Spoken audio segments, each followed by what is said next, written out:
Okay. Oh gosh, everything's gonna open at once. So we're talking about the immune system clearly based on like all of the PowerPoints that are popping up. I'm gonna see how quickly I can just kind of run through this information. Yeah. Evolution of the immune system. So there's three main body systems that are covered on the AP test: nervous, immune, and endocrine, because those most directly relate to other bigger concepts.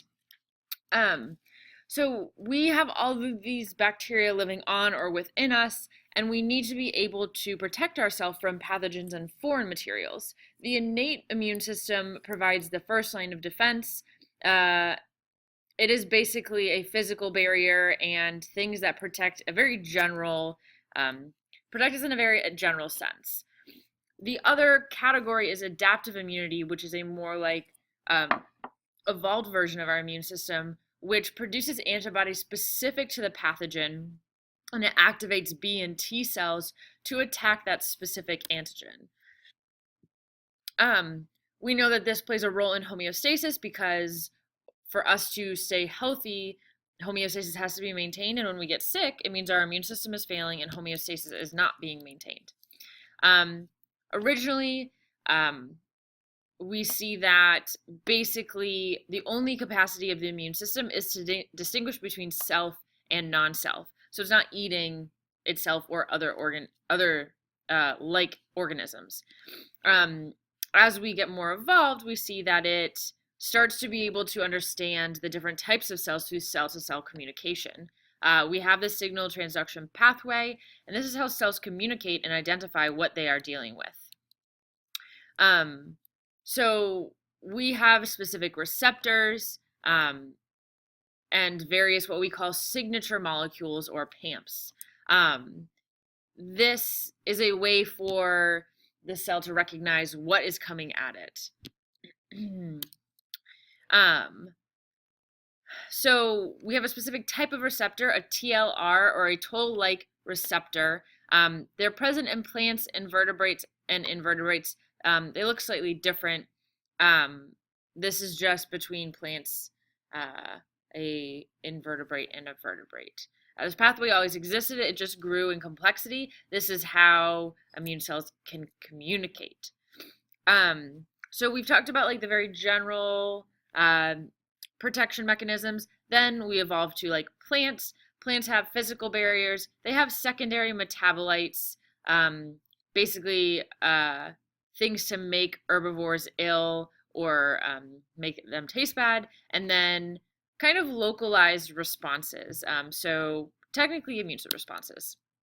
Some of the physical defenses: waxy cuticle, thorns, spines, hairs. Defenses against that, any chemical that would make them poisonous. These are examples of that. Other examples of that, more. But we see that as the plants evolve, my herbivores evolve as well, and they grow to be able to break down those metabolites, those toxins, and they can continue to eat them. And so we see this like one-upping of evolution happening. Certain pathogens produce molecules that produce what we call a hypersensitive response. This has to do with the cell death of a specific area so that a disease doesn't spread. We also see something called systemic acquired resistance. It means that basically the whole plant will shut down for a few days and will try to basically keep off whatever's going on, and then it will have to go back to normal, but it'll have to recover. Usually this happens first. One part dies, and then it sends the message to the rest of the plant being like, you need to watch out for what's going on. So we talked about bacteria, plants, invertebrates. They have an exoskeleton, and then they have like lysosomes in the gut that break down the walls of bacteria. So if they eat something with bacteria on it, that will die. When we talk about innate immunity in general, and this is specific to invertebrates, but it happens with us as well. If a bacteria escapes the digestive tract, so I'm a fly and I've eaten something that is a bacteria, it ends up in my extracellular fluid. and it starts moving around, and they're basically going to get destroyed by phagocytosis. These cells called hemocytes will eat them up. So this is what that looks like. Basically, hemocytes have toll receptors. The toll receptors will recognize the bacteria that's present, and they will go through phagocytosis and eat it.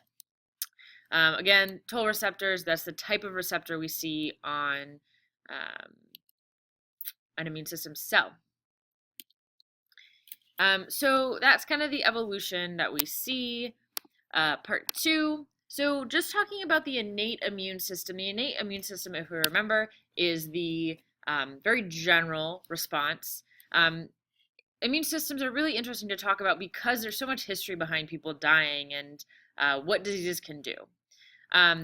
If you want a big overview, we know that the innate immunity is going to be barriers, physical barriers, skin, mucus, secretions, and very general internal defenses. Adaptive immunity is going to be divided into 2 parts, humoral response and cell-mediated response. These are very specific to whatever they're defending.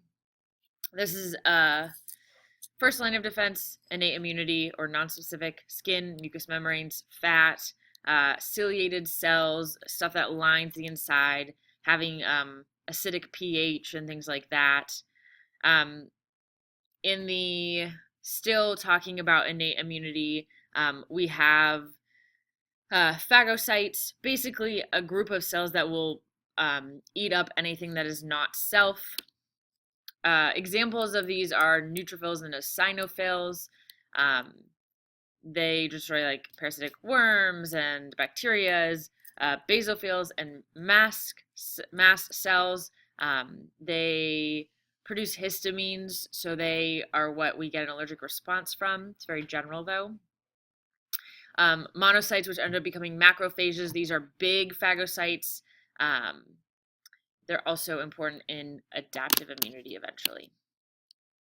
Dendritic cells, these are like specific to skin, nasal passages, intestine, spleen, and throat.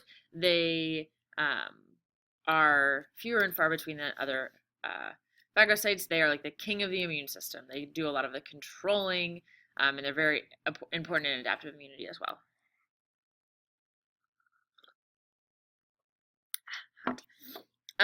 So my phagocytes, my cells that are going to do the eating, they have toll-like receptors, which recognize specific molecules. Basically, once they've recognized that this is an unhealthy pathogen coming up, they will engulf the pathogen and kill it. Phagocytes can eat themselves to death.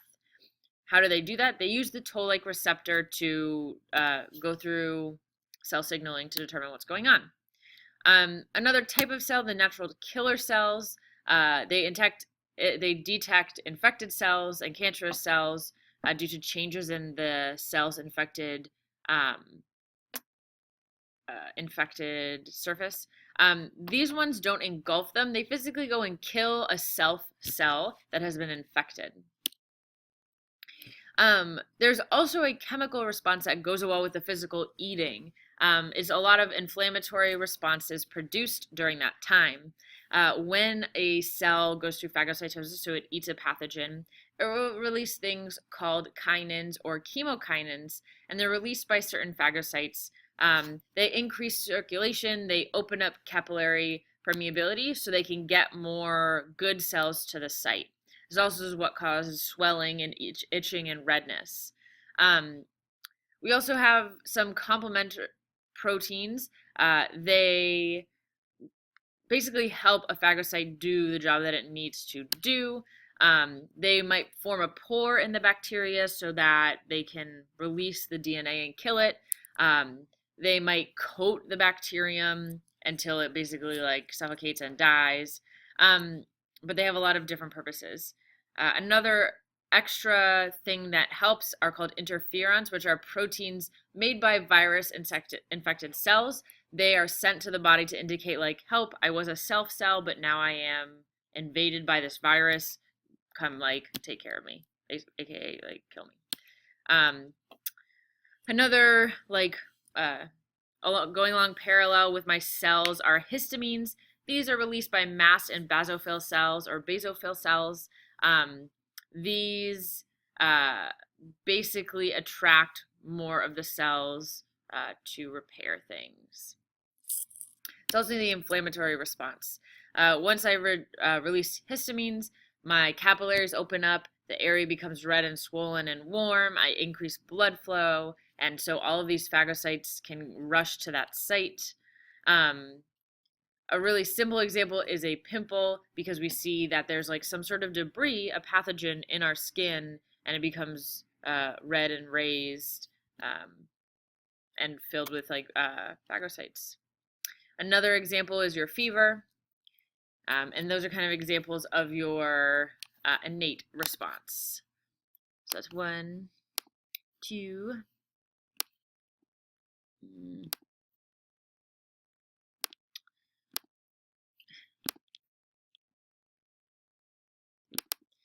Okay, moving on to adaptive immunity. We will probably have to pick this up in the next video.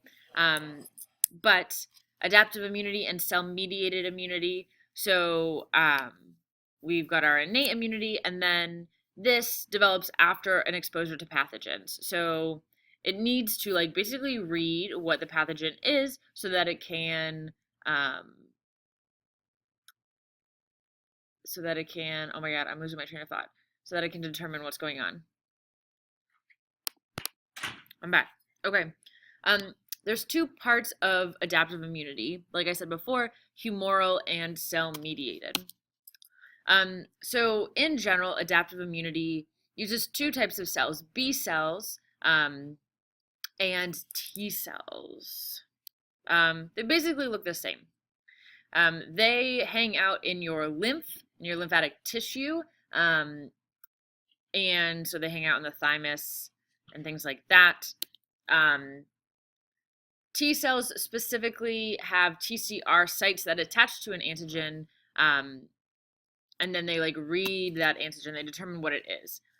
B cell receptor sites can attach to 2 antigens at once. They basically do the same thing. This is your whole like lymph, and so this is where all those B and T cells are located and where they can be activated, and then they go other places. They're always made in the bone marrow and then or in the thymus, and then they head to all of your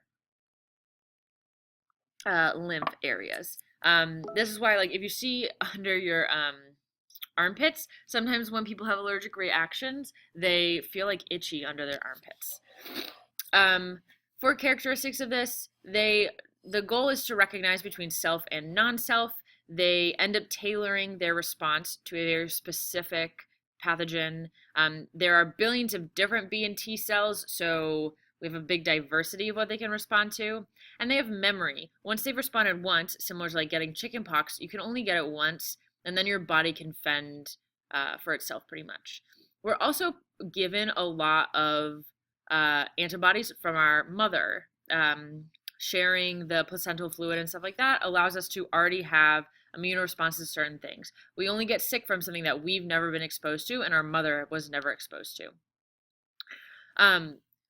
To determine self versus non-self, we have these things called major histocompatibility complex proteins. They are cell surface proteins that are unique for each cell and for each person. So like your cells have specific MHC proteins, and they indicate that they are self cells on all of your cells.